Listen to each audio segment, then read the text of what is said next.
साथियों नमस्कार, जोहार। भारत देश में जो बेरोजगार युवा है, जो बेरोजगारी का दंश झेल रहे हैं, उनको इस देश के सर्वोच्च न्यायालय के चीफ जस्टिस कहते हैं कि काकरोच की तरह है। और आप लगातार अभी 8 दिनों से माहौल देख रहे होंगे कि काकरोच जनता पार्टी के नाम से एक सोशल मीडिया व्यंग किया गया और उसके नाम से एक पार्टी बनाई गई, उसका चैनल बनाया गया, उसका पेज बनाया गया। और आप देख रहे हैं कि वो काकरोच जनता पार्टी में 5 से 6 दिनों में 20 मिलियन लोग उससे जुड़ गए। आप समझिए बेरोजगारी किस हद तक बढ़ चुकी है। जहां एक और देश के प्रधानमंत्री कहते हैं कि हर साल हम लोग 2 करोड़ युवाओं को रोजगार देंगे, यहाँ 5 दिन में 2 करोड़ जो बेरोजगार युवा हैं वो काकरोच जनता पार्टी के पेज को फॉलो कर लेते हैं।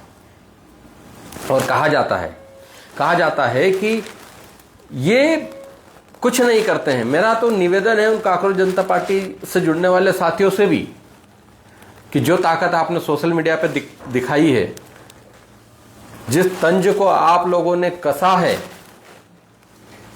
इस तंज को सड़क पर उतारने की जरूरत है।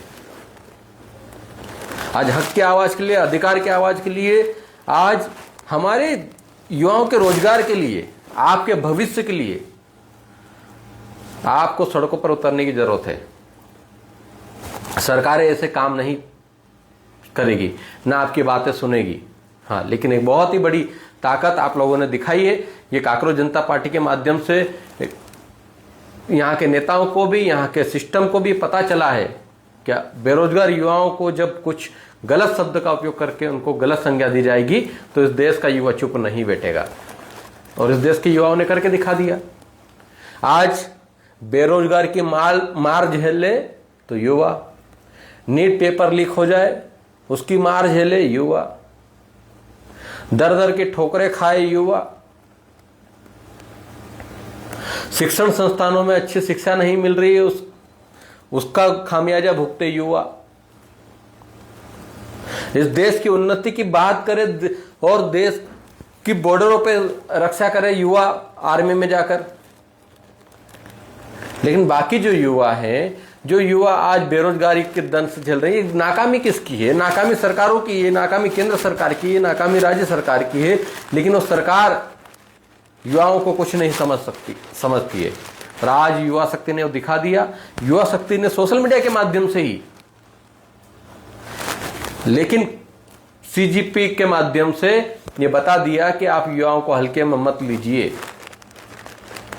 शायद काकरोच जनता पार्टी के फाउंडर तो शायद विदेश में है, इसलिए वो अब तक बचे हुए हैं। और उनका एक बयान भी आया है कि अगर मैं इंडिया में आता हूं तो मुझे दिल्ली एयरपोर्ट पर ही गिरफ्तार करके तिहाड़ जेल भेज दिया जाएगा। ये वाकई सच है। आप सच की आवाज को अगर आप बोलेंगे, आप सरकार से सवाल पूछेंगे, आप सरकार से अपने हक की बात करेंगे, आप सरकार को उसका आईना दिखाएंगे, तो यही होता है कि आपको गिरफ्तार करके जेलों में डाल दिया जाता है।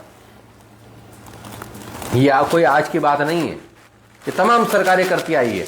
जब जो सरकार की आलोचना होती है, जब सरकारों से असहमति युवा जताता है, तो उसको वो विरोधी मानसिकता का समझ लेते हैं, वो विरोध में समझ लेते हैं और उसको एन केन प्रकार से परेशान करना शुरू कर देते हैं। तो युवाओं को समझने की जरूरत है।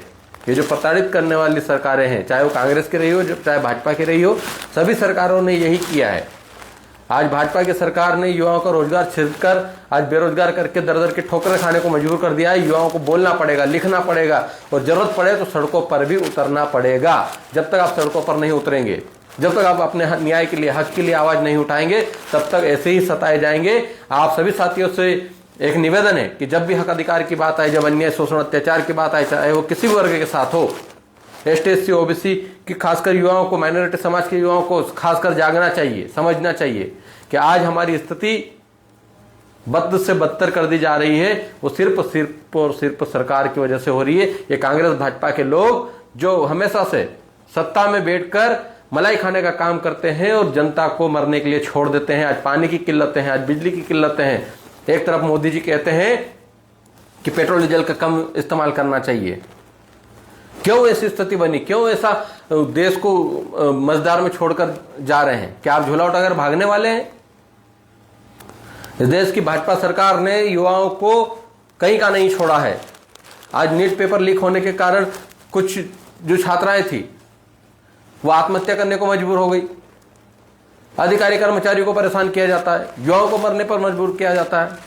हम लोगों को जागने की जरूरत है और इन लोगों को खदेड़ने की जरूरत है। और इस खदेड़ने की मुहिम में जो काकरोच जनता पार्टी से जितने 20 मिलियन से भी ज्यादा फॉलोअर हो गए वो लोग जुड़ेंगे और वो लोग सोशल मीडिया से लेकर सड़क पर भी जरूरत पड़ी तो उतरने का काम करेंगे, ऐसी मुझे उम्मीद और आशा है। बहुत बहुत धन्यवाद।